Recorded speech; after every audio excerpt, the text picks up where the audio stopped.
Hello everyone, welcome to our YouTube channel economics वाला by Pradeep Sharma. तो कैसे हैं आप सब? आशा करते हैं आप सब अच्छे होंगे, स्वस्थ होंगे और अच्छे से अपने एग्जाम्स की प्रिपरेशन है वो कर रहे होंगे। देखिए, जो आज का टॉपिक रहेगा वो रहेगा हमारा इकोनॉमिक्स ऑफ डेवलपमेंट का the theory of balance growth. ठीक है भाई, तो आज हम जो टॉपिक करने वाले हैं वो है बैलेंस ग्रोथ का। देखिए, इसमें ये जो बैलेंस ग्रोथ है, इसमें अपने अपने कुछ इकोनॉमिस्ट थे जिन्होंने इसको मतलब भाई अपने अपने उसके अंदर कुछ विचार दिए। ठीक है, तो बैलेंस ग्रोथ का मेन मतलब यही है कि बैलेंस रख के चलना सभी सेक्टर्स के अंदर। ठीक है, जैसे कि हम मान के चलें कि भाई जैसे प्राइमरी सेक्टर है, जैसे कि एग्रीकल्चर सेक्टर हो गया, दूसरा सेक्टर हमारा इंडस्ट्रियल सेक्टर। तो इन दोनों में क्या है, बैलेंस करके ग्रोथ लेके चलना। मतलब इंडस्ट्री में भी आपका इन्वेस्टमेंट करना, प्लस में आपका क्या है जो दूसरा जो एग्रीकल्चर सेक्टर है उसके अंदर भी आपका क्या करना, इन्वेस्टमेंट करना, और दोनों को एक साथ लेके चलना। यही क्या है भाई, बैलेंस ग्रोथ है।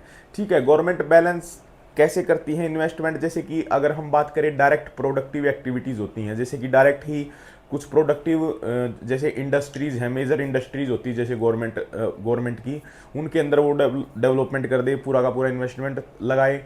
साथ साथ वो क्या करे, जो सोशल ओवरहेड कैपिटल होती है, जैसे कि भाई ट्रांसपोर्टेशन है, या आपकी क्या है, इरिगेशन है, कम्युनिकेशन है, इंफ्रास्ट्रक्चर है, उसमें भी डेवलपमेंट करें। मतलब बैलेंस का मतलब साथ साथ लेके, मतलब सभी सेक्टर्स के अंदर इन्वेस्टमेंट करना, ये गवर्नमेंट का इनिशिएटिव होना चाहिए, ताकि प्रॉपर क्या है, किसी भी देश की डेवलपमेंट हो सके भाई। ठीक है, तो एक बार देख लीजिए इसके अंदर, the balance growth require the balance between the consumer goods and the different capital goods industries. मतलब भाई कंज्यूमर गुड इंडस्ट्रीज, और जो आपकी कंज्यूमर गुड्स इंडस्ट्रीज है और दूसरी आपकी है कैपिटल गुड्स इंडस्ट्रीज, दोनों में क्या है, प्रॉपर तरीके से इन्वेस्टमेंट एक साथ करके चलना ही क्या होता है, बैलेंस ग्रोथ कहलाएगा। It also implies balance between the agriculture and the industries. भाई एग्रीकल्चर सेक्टर के अंदर भी मतलब इन्वेस्टमेंट करी जाए, साथ साथ इंडस्ट्रीज के अंदर भी आपकी क्या करी जाए, इन्वेस्टमेंट करी जाए। And between the domestic and the export sector, भाई साथ साथ क्या है, जो आपका डोमेस्टिक सेक्टर है और आपका जो एक्सपोर्ट है उसको भी क्या करे भाई, साथ साथ बैलेंस लेके ही इसके अंदर भी डेवलपमेंट हो। ठीक है, further its entitles between the social and economic overhead capital and the direct productive investment. ठीक है, in the balance growth theory.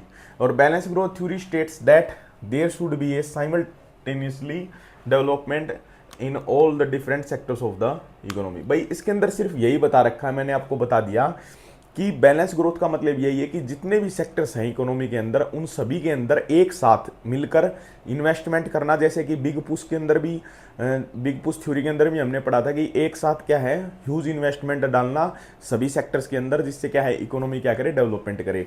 वही अप्रोच इसके अंदर भी आप देख सकते हैं कि इसके अंदर भी वही है कि सभी सेक्टर्स के अंदर हम क्या करेंगे, इन्वेस्टमेंट करेंगे। एंड बोथ, जैसे कि एग्रीकल्चर सेक्टर है भाई एक, दूसरा सेक्टर है हमारा इंडस्ट्री। ठीक है, बोथ सेक्टर्स आर क्या है भाई, इंटरडिपेंडेंट है। कैसे हैं इंटरडिपेंडेंट भाई? जैसे आप मान के चलिए आपने यहाँ पे एग्रीकल्चर सेक्टर है, इसके अंदर डेवलपमेंट किया। ठीक है, एग्रीकल्चर सेक्टर में जब डेवलपमेंट होगा तो इससे क्या है, रॉ मटेरियल मिलेगा किसको, इंडस्ट्रीज को। ठीक है, अगर इंडस्ट्रीज के अंदर प्रॉपर इन्वेस्टमेंट होगा तो इससे क्या है, जैसे पेस्टिसाइड्स वगैरह काफ़ी सारे, या जो इसके इक्विपमेंट्स हैं, तो मतलब एक सेक्टर में डेवलपमेंट करेंगे तो दूसरे में ऑटोमेटिक डेवलपमेंट होगी। ठीक है, तो हमें क्या करना है, मिलके एक साथ दोनों सेक्टर्स के अंदर या डिफरेंट सेक्टर्स के अंदर क्या करेंगे, हम डेवलपमेंट करेंगे, तभी देश का क्या होगा भाई, प्रॉपर तरीके से डेवलपमेंट होगा। जैसे कि डोमेस्टिक एंड एक्सपोर्ट सेक्टर, मतलब जो डोमेस्टिक होता है घरेलू। ठीक है, घरेलू जो उद्योग हैं हमारे, इंडस्ट्रीज हैं, उनके ऊपर भी फोकस करना, जिससे क्या हो, अपनी जो एक्सटर्नल डिमांड है, ठीक है भाई, एक्सटर्नल डिमांड वो भी पूरी हो, प्लस में हम एक्सपोर्ट भी कर पाए। जैसे कि अगर बात करें फूड ग्रेन्स की, ठीक है, हमारे पास जो फूड ग्रेन्स है उसमें हम अपने सबसे पहले तो डोमेस्टिक डिमांड है उसको पूरा करें, और जो एक्सेस कैपेसिटी बचे उसको हम क्या कर दें, उसका एक्सपोर्ट भी करें। ठीक है, तो उससे क्या है, हम हमारी इकोनॉमी क्या करेगी भाई, डेवलपमेंट करेगी। इसमें जैसे दो साइड दे रखी है, एक तो सप्लाई साइड है, एक डिमांड साइड। सप्लाई साइड में जैसे क्या होगा भाई, डेवलपमेंट ऑफ इंटरमीडिएट गुड्स, जो अपनी मध्यवर्ती वस्तुएं होती हैं, raw material, power, agriculture, irrigation, transportation. भाई इरिगेशन के अंदर अगर हम डेवलपमेंट करेंगे तो ऑटोमेटिक सी बात है, एग्रीकल्चर के अंदर भी डेवलपमेंट हो जाएगी, क्योंकि इसको वहाँ से पानी मिलेगा। ठीक है, प्रॉपर तरीके से ट्रांसपोर्टेशन जरूरी है। तो ये तो हो गया हमारा सप्लाई साइड। ठीक है, डिमांड साइड की अगर बात करें तो भाई डिमांड तो कब होगी, जैसे मान के चलिए सप्लाई तो हो गई। ठीक है, प्रॉपर हमने डेवलपमेंट किया और हमने बहुत सारी क्या है, huge amount of goods produce कर ली भाई। ठीक है, huge amount of goods produce कर ली। अब इनकी डिमांड भी तो क्रिएट करनी है ना, तो डिमांड क्रिएट कैसे होगी, जब हम क्या प्रोवाइड करवाएंगे, लार्ज एम्प्लॉयमेंट अपॉर्चुनिटी। जब हम लोगों को रोजगार प्रदान कराएगी गवर्नमेंट, तो उससे क्या होगा भाई, उनकी इनकम है वो क्या हो जाएगी, इनकम क्या करेगी, ग्रोथ करेगी भाई, बढ़ेगी। इनकम बढ़ेगी तो वो क्या करेंगे, डिमांड को भी बढ़ाएंगे, ठीक है। तो मतलब ये इन्होंने इस थ्योरी में यही बताया। और the doctrine of the balance growth has been advocated by the Rosenstein Rodan, ठीक है, जो हमने बिग बूस्ट थ्योरी पढ़ी थी वही है इकोनॉमिस्ट ये। दूसरे हमारे रेगनर नर्कसे, जिन्होंने बताया था वीसीएस सर्कल ऑफ पॉवर्टी के बारे में बताया है, और अर्थर लेविस, ठीक है, एक्सेस लेबर सप्लाई के बारे में जिन्होंने बताया। इन सभी ने क्या किया भाई, इसको बैलेंस ग्रोथ थ्योरी को क्या किया है, एडवोकेटेड किया है, ठीक है, इन्होंने इस थ्योरी को माना है। और इसके अंदर बस यही है कि जो बैलेंस ग्रोथ है, बैलेंस ग्रोथ यही है कि हम इन्वेस्टमेंट को क्या करेंगे, इन्वेस्टमेंट सभी सेक्टर्स के साथ, सभी सेक्टर में करेंगे एक साथ, जिससे क्या होगा, देश क्या क्या हो जाएगा, देश का डेवलपमेंट हो जाएगा, ठीक है भाई। तो इससे आगे देखिए, हम देखेंगे सबसे पहले balance between the agriculture and the industry. तो ये देख लेते हैं भाई एक बार। तो इसमें देखिए स्टूडेंट्स, आगे जो टॉपिक दे रखा है इस थ्योरी के अंदर वो है balance between the agriculture and the industry, ठीक है भाई। इस बैलेंस ग्रोथ के अंदर हमें क्या देखना है कि हमें बैलेंस लेके चलना है किसके बीच में, एग्रीकल्चर और इंडस्ट्री सेक्टर, ठीक है। देखिए दे आर इंटरडिपेंडेंट, भाई जो एग्रीकल्चर और इंडस्ट्रियल सेक्टर है वो एक दूसरे के क्या है, इंटरडिपेंडेंट है, या हम बोल सकते हैं कॉम्प्लीमेंट्री है, ठीक है। मतलब एक साथ ही दोनों क्या है, काम करते हैं। क्योंकि देखिए एग्रीकल्चर इंडस्ट्री तभी चलेगी ना जब उसको रॉ मटेरियल मिलेगा, रॉ मटेरियल ज्यादातर क्या है, एग्रीकल्चर से ही मिलता है, ठीक है, या प्राइमरी सेक्टर से ही मिलता है, ठीक है। तो ये एक दूसरे से के साथ क्या है, इंटरडिपेंडेंट है। The growth of the one sector is depends on the development of the other sector. जैसे अगर हम एग्जांपल लें तो जैसे यहाँ पे हमने सेक्टर ले लिया, एक तो प्राइमरी सेक्टर और दूसरा क्या है भाई, सेकेंडरी सेक्टर, जिसको हम क्या बोल सकते हैं, मैन्युफैक्चरिंग भी बोल सकते हैं, इंडस्ट्रीज, ठीक है। अब मान के चलिए ये क्या बनाती है भाई, आयरन बनाती है, ठीक है, आयरन स्टील, आयरन स्टील की एक फैक्ट्री है। लेकिन अगर ये मान के चलिए कि अगर प्राइमरी सेक्टर का डेवलपमेंट नहीं होगा, क्योंकि यहां से क्या है, आयरन ओर निकाला जाता है भाई, ठीक है, आयरन ओर, आयरन ओर क्या होता है, जो खनिज होता है जिससे क्या है, लोहा बनता है, ठीक है। तो इसका क्या माइनिंग की जाती है। अगर माइनिंग का जो इंडस्ट्री है, माइनिंग इंडस्ट्री डेवलप नहीं होगी, उनके पास अगर मशीनरी वगैरह नहीं होंगे, तो उसको निकालेंगे कैसे, माइनिंग कैसे करेंगे। इसलिए क्या है, एक दूसरे इंटरकनेक्टेड हैं और इंटरडिपेंडेंट है एक दूसरे पे। एक का डेवलपमेंट होगा तभी दूसरे का डेवलपमेंट होगा, ठीक है भाई। तो the growth of the one sector is depends on the development of the other sectors. ये आपको समझ में आ गया होगा। जैसे एग्जांपल भी ले सकते हैं, the growth of the agro based industries, ठीक है भाई। एग्रो बेस्ड इंडस्ट्रीज हैं, जैसे कि हम मान सकते हैं पेस्टिसाइड्स, ठीक है, पेस्टिसाइड्स होती हैं, और या हम बोल सकते हैं जो मॉडर्न इक्विपमेंट्स हैं, मॉडर्न इक्विपमेंट्स ऑफ एग्रीकल्चर, ठीक है। अगर इनका डेवलपमेंट होगा तो ऑटोमेटिक सी बात है किस चीज़ का डेवलपमेंट हो जाएगा, ग्रोथ ऑफ एग्रीकल्चर। तो एग्रीकल्चर क्या करेगा, डेवलप करेगा। इसलिए हमें क्या करना चाहिए, बैलेंस लेके, मतलब दोनों सेक्टर्स के अंदर क्या है, हम ग्रोथ लेके चलेंगे। अगर इन्वेस्टमेंट प्रॉपर तरीके से करेगा देश, तो इकोनॉमी क्या करेगी, डेवलपमेंट करेगी भाई, ठीक है। दूसरा इन्होंने बताया balance between the domestic and the foreign trade. इसमें भी यही है कि वो डोमेस्टिक और फॉरेन ट्रेड भी क्या एक दूसरे से इंटरकनेक्टेड हैं, ठीक है। कैसे, the expansion of the domestic trade. मान के चलिए भाई आपका एक उद्योग है, ठीक है, ए है, और वो 1000 यूनिट प्रोडक्शन कर रहा है, 1000 यूनिट प्रोडक्शन कर रहा है भाई, ठीक है। लेकिन उसकी कैपेसिटी है कि उसको हम बढ़ा भी सकते हैं, ठीक है, बढ़ा सकते हैं कितनी यूनिट तक भाई, 10,000 यूनिट तक बढ़ा सकते हैं। लेकिन हमारे पास डिमांड कितनी है, हमारे पास डिमांड है भाई डोमेस्टिक, वो है 1000 की, ठीक है। क्योंकि अगर आप एक बात बताइए, अगर कोई खरीदने वाला ही नहीं होगा तो कोई भी इंडस्ट्री क्यों भाई प्रोडक्शन करेगी, प्रोडक्शन उतना ही तो करेगी ना, क्योंकि demand is equal to supply. जितनी हमारी डिमांड होगी उतनी तो सप्लाई हम क्रिएट करेंगे। तो मान के चलिए कि 1000 की प्रोडक्शन कर रही है यूनिट, और हमारी डोमेस्टिक डिमांड है 1000, ठीक है। यहाँ से इनको प्रॉपर मिल रहा है, ये बेच देते हैं, यहाँ से पैसा, या इनके पास गुड्स आ जाती है, यहाँ से इसके पास पैसा चला जाता है। लेकिन इसकी कैपेसिटी इतनी है कि अगर इसमें और इन्वेस्टमेंट करी जाए, ठीक है, तो ये 10,000 यूनिट्स तक प्रोडक्शन कर सकती है। लेकिन ये करेगी कैसे, क्योंकि डिमांड भी तो चाहिए। अब हमें डिमांड कहाँ से मिलेगी, इंटरनेशनल मार्केट, इंटरनेशनल मार्केट। और इंटरनेशनल मार्केट मतलब फॉरेन ट्रेड, कि वो बाहर के जो देश हैं, जैसे ए देश हो गया, बी देश हो गया, सी देश हो गया, यहाँ पे हम क्या करेंगे, एक्सपोर्ट करेंगे इनको, ठीक है, एक्सपोर्ट करेंगे, और यहाँ से क्या आएगा, पैसा इन इंडस्ट्रीज के पास आ जाएगा। तो मतलब भाई डोमेस्टिक ट्रेड बहुत ही जरूरी है इकोनॉमी डेवलपमेंट के लिए, ठीक है। तो both the sectors are interconnected and the expansion of the domestic trade create the marketable surplus. Surplus excess होगा भाई तभी तो हम आगे एक्सपोर्ट करेंगे, that leads to the expansion of the foreign trade, या हम बोल सकते हैं एक्सपोर्ट, ठीक है। इकोनॉमिस्ट मेयर बोल्डविन, जो भाई इकोनॉमिस्ट हुए हैं मेयर और बोल्डविन, उन्होंने भी यही माना था, रिमार्क किया कि the domestic sector must be grow, कि डोमेस्टिक सेक्टर तभी ग्रो करेगा जब वो क्या रखेगा, balance with the foreign trade. जैसे कि मैंने आपको यहाँ बता दिया कि ग्रो इसकी तभी होगी इसकी डेवलपमेंट जब वो क्या करेगा, इंटरनेशनल ट्रेड करेगा भाई, ठीक है। मतलब बैलेंस लेके चलना डोमेस्टिकली भी और इंटरनेशनली भी। उसके बाद है balance between the supply and the demand factors. भाई कुछ फैक्टर्स होते हैं जो क्या है एज मान के चलिए इनपुट्स काम आते हैं, जैसे कि अगर हम एग्जांपल ले सकते हैं लेबर का, ठीक है।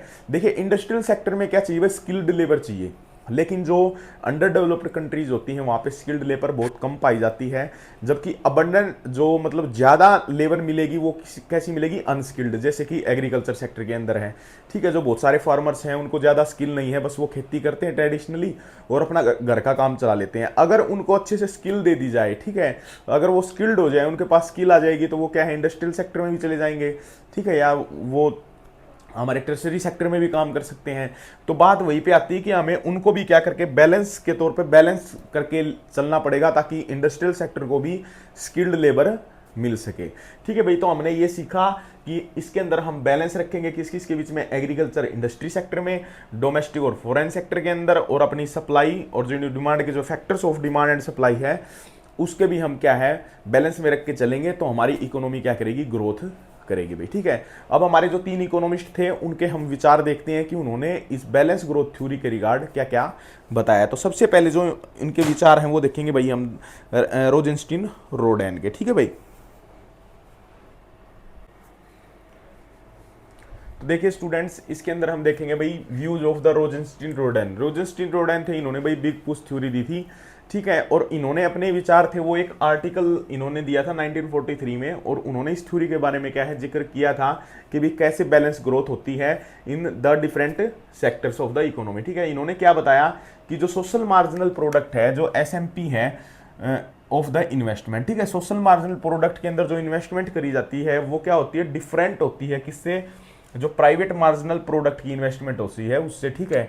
और इकोनॉमी कब ग्रोथ करेगी, जब हम सोशल मार्जिनल प्रोडक्ट के अंदर इन्वेस्टमेंट ज्यादा होगी as compare to private marginal product, ठीक है। हमने इसकी इन्होंने जो थ्योरी दी थी उसमें भी हमने समझ रखा है, और इसमें भी हम इन्होंने यही बताया कि भाई अगर आपको ग्रोथ करनी है किसी भी अंडर डेवलप्ड कंट्री को, तो डिफरेंट सेक्टर्स के अंदर क्या है ह्यूज इन्वेस्टमेंट डालना पड़ेगा, ठीक है। किसके अंदर, social marginal product. Social marginal product का मतलब यहाँ पे है कि डिफरेंट सेक्टर्स के अंदर, ठीक है, ना कि एक सेक्टर में। जैसे इन्होंने एग्जांपल भी दिया था कि भाई एक शू फैक्ट्री है और उसके अंदर क्या है 10,000 है, ठीक है, 10,000 क्या है वर्कर काम कर रहे हैं भाई, एक ही है, ठीक है, और वो क्या है प्रॉपरली तरीके से कोई फॉरेन ट्रेड नहीं करती। तो 1000 वर्कर्स हैं, ऐसा तो है नहीं कि, और ये कंपनी क्या बनाती है, शूज बनाती है, ठीक है, ऐसा तो है नहीं कि सारे के सारी अपनी इनकम शूज के ऊपर खर्च करेंगे, क्योंकि बहुत अदर गुड्स भी तो उनको चाहिए होती हैं।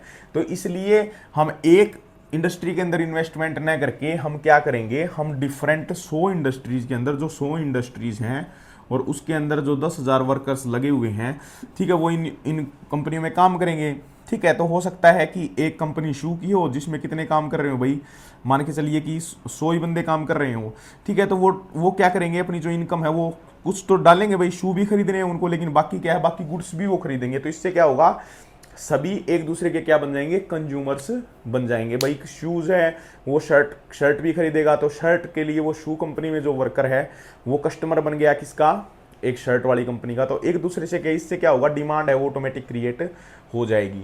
तो इसलिए इन्होंने भी यही बताया रोजेंस्टीन रोडान ने कि भाई अगर हमें बैलेंस ग्रोथ लेके मतलब करना है तो हमें सभी सेक्टर्स के अंदर क्या करनी पड़ेगी, इन्वेस्टमेंट करनी पड़ेगी, ठीक है, ना कि एक सेक्टर के अंदर। सभी सेक्टर्स के अंदर एक साथ इन्वेस्टमेंट करेंगे तो हमारी इकोनॉमी क्या करेगी, ग्रोथ करेगी, ठीक है। इसके बाद जो विचार थे भाई वो दिए थे रैगनर नरक्शे ने, वो देख लेते हैं एक बार।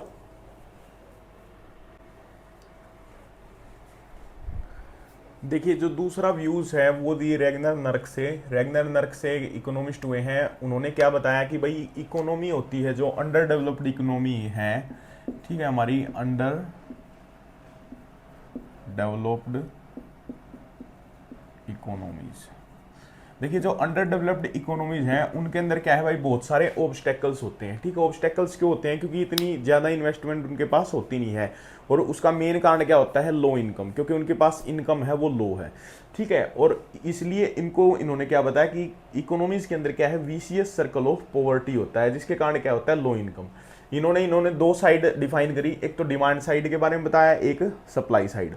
अगर हम डिमांड साइड की बात करें तो क्या है भाई, इकोनॉमी के अंदर क्या होती है, लो इनकम होती है लोगों की। ठीक है, और लो इनकम के कारण जो वो डिमांड भी कम करेंगे। ठीक है, डिमांड कम होगी तो इन्वेस्टमेंट ऑटोमेटिक क्या होगी, क्योंकि देखिए डिमांड कम है तो ज़्यादातर जो फैक्ट्रीज हैं या इंडस्ट्रीज हैं वो ज़्यादा प्रोडक्शन तो करेंगी नहीं, तो उनमें इन्वेस्टमेंट क्या होगी भाई, कम हो जाएगी।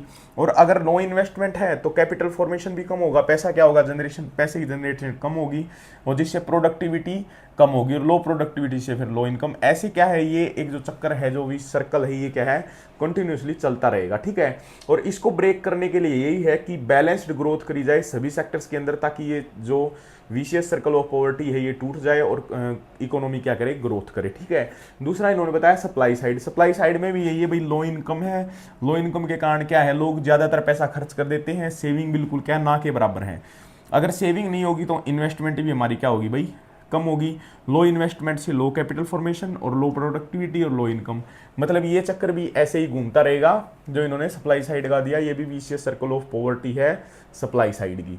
ठीक है, तो इन्होंने यही बताया रैगनर नर्क्स ने भी कि भाई इन जो विशियस सर्कल ऑफ पॉवर्टी है, इनके चक्रों को तोड़ने के लिए हमें क्या करना पड़ेगा, गवर्नमेंट को जितने भी डिफरेंट सेक्टर्स हैं, चाहे वो प्राइमरी सेक्टर हो या अपना सेकेंडरी हो या टर्सरी सेक्टर, सभी सेक्टर्स के अंदर क्या है, एक साथ क्या करनी पड़ेगी, ह्यूज अमाउंट ऑफ इन्वेस्टमेंट डालनी पड़ेगी, जिससे क्या है कि इकोनॉमी क्या करे भाई, ग्रोथ करे। ठीक है भाई, तो इसके बाद इन्होंने हमारे वही हैं आर्थर लेविस, उनके विचार और देख लेते हैं एक बार।